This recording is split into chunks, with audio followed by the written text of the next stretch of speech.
Sometimes it is necessary to have hard conversations, and that can be for any reason.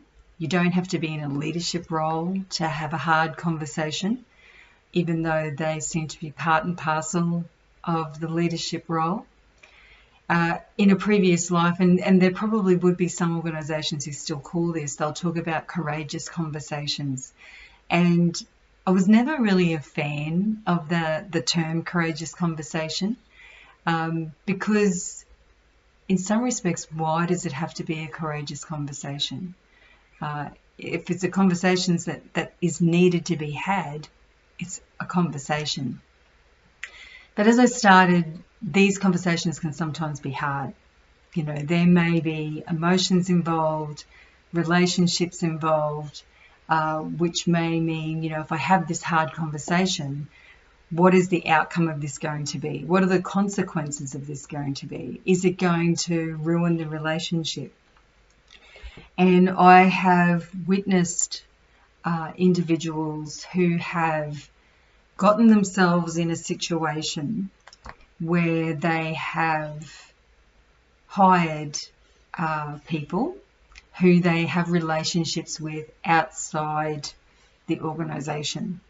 Sometimes those relationships have family ties, and it takes really mature relationships, it takes mature leadership to leave those personal relationships outside of a business.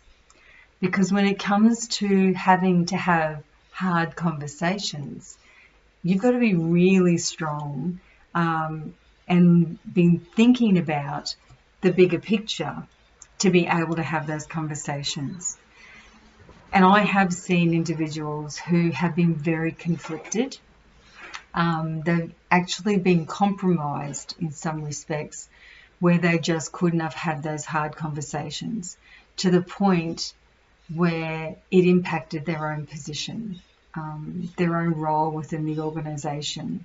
And in some respects, you have to respect that while those relationships were obviously important to them, and important to them enough that they thought, well, no, this isn't the role for me, and I need to walk away from that. It's why we talk about conflict of interest when we're recruiting people, and why people should not be involved in recruitment when they know the individuals who are the potential candidates. Some organisations do it, some don't.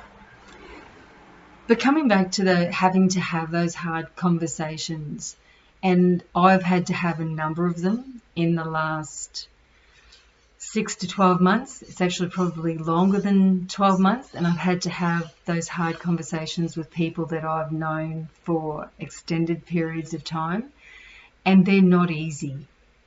They are not easy to have. It takes a lot of energy. It takes a lot of thought, and that can also take a lot of time. But they were conversations that had to be had. And the thing around having these hard conversations is they don't always have to be hard. If the foundations have been put in place prior, there's that whole understanding around, what is our shared purpose here? What are we here for? What's my role? What's your role? How do we work together? How are we going to interact with each other? What are the important values and behaviours that we need to have in our working relationship? What are the non-negotiables around how we all work together? If that's been established, the hard conversations can still be hard, but we understand why we're having them, and they're necessary. Because we have agreements around things. This is what we said would happen, and this is what we said was going to be achieved, and this is how we said we were going to do it. We agreed on that. And when someone doesn't follow through with that, then the conversation is necessary, despite how hard it may be. They are necessary to have. The other side of that is, if we have the conversations early enough, then they're not as hard as if we leave them and have no discussion about it, and we just let things continue and continue to play out, and they're impacting the team environment. It's starting to, so the team of which possibly that individual is a part of, it then starts to impact other departments, other teams, other functions within the organisation, and it's impacting the organisation as a whole. If we let things just continue to go, then the conversation is going to be even harder. The longer we leave things, the harder the conversation needs to be. Regardless of that, what we need to keep in mind is, are we having this conversation for the greater good? And as leaders, we have to make decisions about what is for the greater good. And sometimes we have to have those hard conversations with individuals. Hopefully it can rectify the situation. Sometimes it won't. A decision might need to be made where someone will, opt out.